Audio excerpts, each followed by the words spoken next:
বাংলাদেশ চালানোর মতো ক্যাপাসিটি আমার থাকবে না কেন আমি বুঝতেছি না। আমার কি হাত পা নাই? আমার কি কথা বলার শক্তি নাই? আমার কি চিন্তা করার গবেষণা করার কোনো শক্তি না? আমি তো রাষ্ট্র পরিচালনার আমি রূপরেখা দিয়েছি, আমার কাছে বই আছে, রাষ্ট্র পরিচালনার রূপরেখা দিয়েছি, এটা তো কেউ দিতে পারে নাই। রাষ্ট্র চালাবেন আপনারা, তারেক জিয়াকে রাষ্ট্র চালান, উনি একক, উনি সিদ্ধান্ত দেন খালি। রাষ্ট্র চালাবেন আপনারা, এখন যে সচিবরা আছেন, সেনাবাহিনী কর্মকর্তারা আছেন, পুলিশ ডিপার্টমেন্ট আছে, অন্যান্য মানুষ আছে, বিভিন্ন কর্মকর্তা, বেসরকারি সরকারি প্রতিষ্ঠান আছে, রাষ্ট্র আপনারা চালাবেন।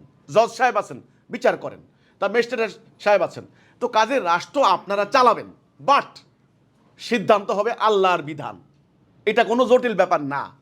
নবী করিম সাল্লাল্লাহু আলাইহি সাল্লাম রাষ্ট্র পরিচালনা করেছেন, ওনার সাহাবীরা অধিকাংশ লেখাপড়াই জানতেন না, কিন্তু শান্তি কায়েম করে দিয়েছেন, মানুষ দরজা খুলে ঘুমাতো। কাজে রাষ্ট্র আমি চালাবো কেন? রাষ্ট্র আপনারা চালাবেন, শুধুমাত্র সিস্টেম পাল্টাই দেব, ব্যবস্থা পাল্টে যাবে, সিদ্ধান্ত চেঞ্জ হয়ে যাবে। তখন দেখবেন ওই যে মদের বোতল, মদ খেলে কি হয়, টাল টাল মাতাল হয়, মদের বোতলে মদ ফেলে দিয়ে দুধ দেওয়া হবে, আপনি পুষ্ট হবেন। এই হচ্ছে কথাটা। কাজে রাষ্ট্র আমি চালাবো কেন? আপনারা চালাবেন, আপনাদের যোগ্যতা আছে না?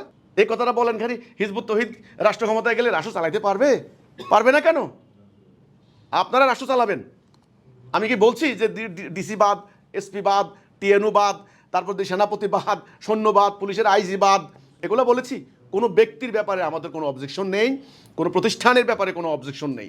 আমাদের বারবার অবজেকশন হলো সিস্টেমটাকে পাল্টাতে হবে। চলমান বিদ্যমান এই ব্যবস্থা পাল্টে দিয়ে আল্লাহ দেওয়া ব্যবস্থা কায়েম করতে হবে, তবে সম্ভব।